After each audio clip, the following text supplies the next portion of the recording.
Hello， 大家好，我是 Stevie， 我们又见面了。这一期想跟大家聊一聊很多人都期待了很久的关于咖啡储存的方法。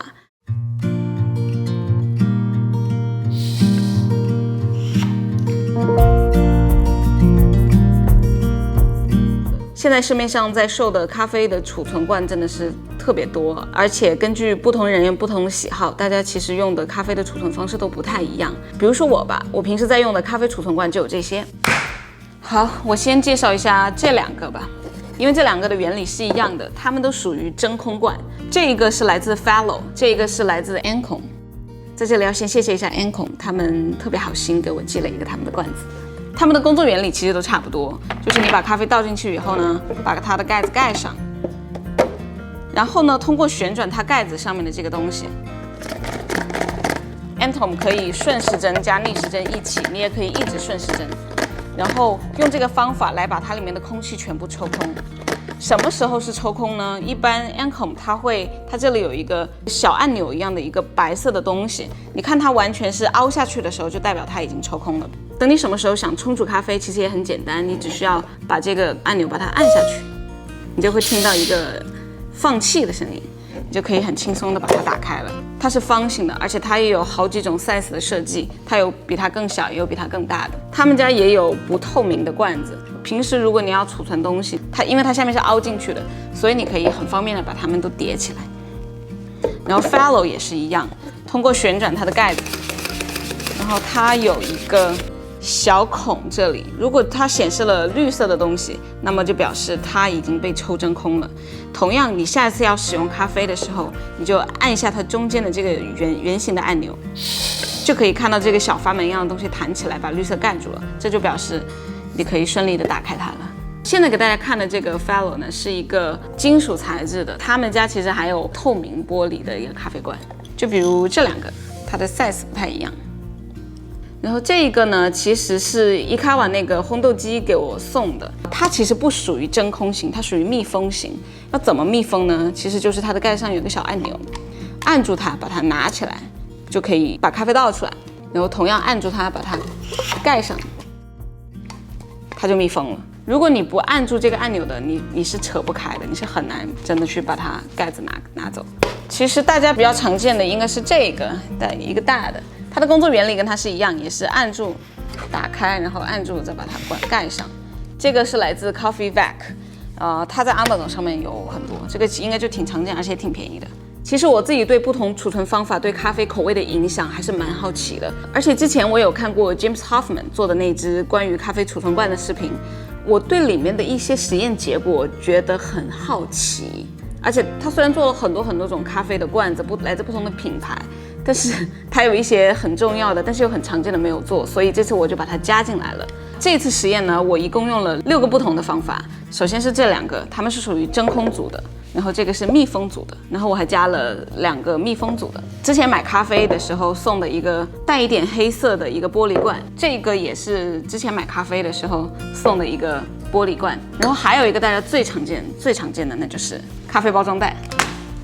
其实咖啡包装袋应该是我用的最多的。在选择咖啡包装袋的时候，大家一定要注意，就是最好是选择这种带有单向排气孔的，而且请一定要保证它的这个密封条它是完好无损的。因为有一些袋子的质量不是很好，比如我之前就有收到过一些袋子一寄过来，我第一次撕就把它撕破了，所以就没有办法密封保存。然后有一些你可能在反复拉扯的过程中它也会破，所以它就不属于密封了。所以呢，大家现在能看到的这6个种类，就是我在这次实验里面有用到的方法。给大家简单说一下我的实验的过程吧。这次我用了一支中浅烘的 espresso豆，它们都是同一天，而且是同一个 batch 烘出来的。然后我是在它烘完后的第3天，把它们分装到了所有的这些罐子里面。中途我都没有去动它们，除了这个 Fellow，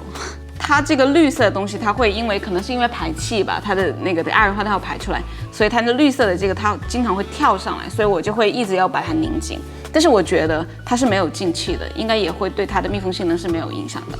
对，然后到第32天的时候，我把它们全部杯测了一遍，然后到第35天的时候，我给他们做了一个 espresso 的实验，然后到第36天的时候，我又最后给他们杯测了一次。首先这里要声明一下，虽然呢这个罐子是 Ancome 他们好心免费送给我的，但是呢在这次的实验中，它也绝对不会影响我的任何的实验结果。再顺便提一句吧，他还送给了我一个他们的一个舀咖啡的一个勺子，它是双头的，可以两用，感觉还蛮好玩的。我平时也会用它来铲咖啡豆，或者是如果你要用咖啡粉的话，你铲起来把它往前一推，它就是刚刚好这么多，还挺有趣的。先给大家来说说第一次的实验结果吧。其实第一次实验我就只是做了一个简单的 cupping， 然后它们在热的时候和在比较热的时候喝起来真的都非常的相似。然后在它慢慢凉下来，然后我再两支的去对比了很久，我才得出了一个结果。现在大家这里看到的就是我刚刚盲测完的结果。最前面的是我最喜欢的，然后一直往后推是我最不喜欢的。其实刚开始喝的时候，就比较热的时候喝的时候，其实都还蛮相似。然后后来我用的方法就是两个一组这样去对比，然后选出来的好的再和好的对比，不好的和不好的对比。然后其实等它温度慢慢凉下来以后，就还挺明显。最喜欢的这边它的甜味和果香味会比较重，然后最后面的这一些，像这一杯我都喝到有点像是那种橡胶的味道。就一喝就是 rubber， 挺恶心，感觉所有的味道都像被静音了一样。然后我们来看一下我的盲测的结果吧，我现在真的不知道他们哪一杯是哪一杯。其实第一名呢是袋子，跟第一名差不多的，一样好喝的是 Fellow， 白色的罐子，黑玻璃，白玻璃。最后一名居然是 Ancome。我当时就很好奇，为什么 Ancome 会在最后一名 ？Ancome 的豆子喝起来就感觉其实整个味道都少了很多，有点像这种橡胶味儿之类的，就是跟它们比起来了就会淡很多。这一支让我蛮惊讶，因为它其实喝起来跟这两支区别还是有的，所以我在想是不是因为它们俩不密封。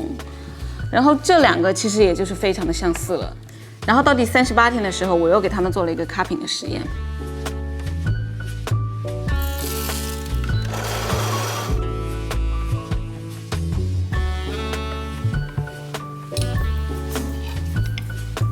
这个结果真的让我非常的惊讶。我按我从喜欢到不喜欢的顺序大概摆了一下，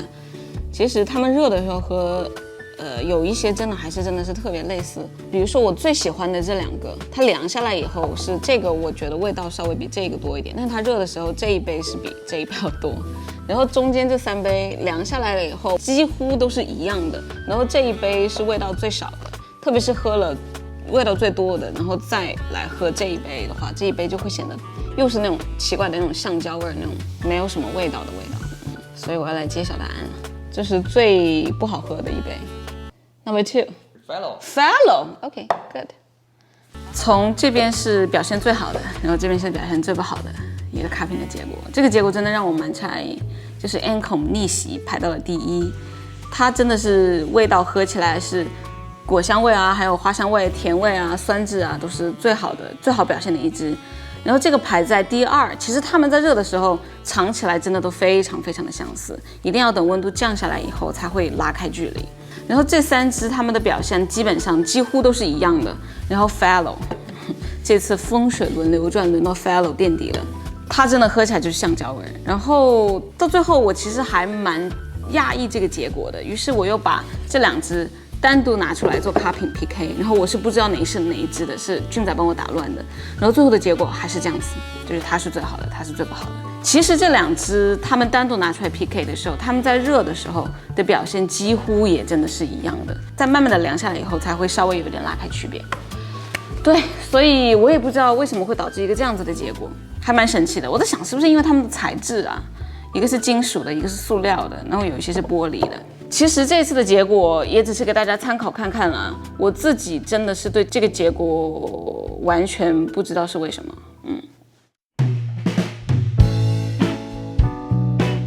然后在第37天的时候，我给他们做了一个 espresso 的一个实验，我都是用同样的刻度，用同样的水温，同样的咖啡粉，比如说18克，然后萃取35克的液体，一共花了多长时间，然后根据他们的时间的长短来给他们排名。最慢的，花的时间最长的是玻璃罐，然后一路到这边最快的这个是这个白色的罐子，快的话就是代表它可能有通道，或者就是咖啡就不那么新鲜啊，它就会走得比较快。如果它比较慢的话，代表咖啡还是够新鲜的。因为其实里面有一些我是有反复做2次实验，验证它到底是不是那个范围区间，就怕有的时候有误差，或者是有通道，或者是怎么样，其实结果都是一样的。我发现，我不知道为什么 Espresso 在玻璃罐里面表现是最好的。然后其实这2个相差也蛮大的，它们同样都是真空，然后这个是19秒，这个是24秒，差的还蛮远的。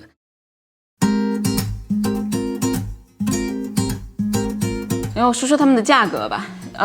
因为我这里的那个容量都不太一样，所以我把它们尽量都换算成同样的容量，然后从他们的官网啊或者是 Amazon 上的价格给大家分享一下。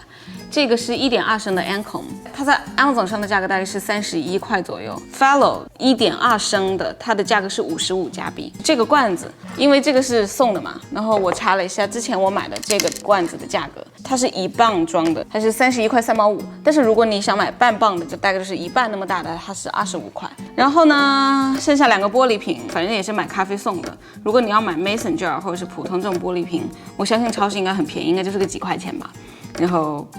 咖啡豆的袋子免费。其实你根据你自己的经济实力，或者是你看你觉得值不值，把豆子买回来放在比较昂贵的容器里面。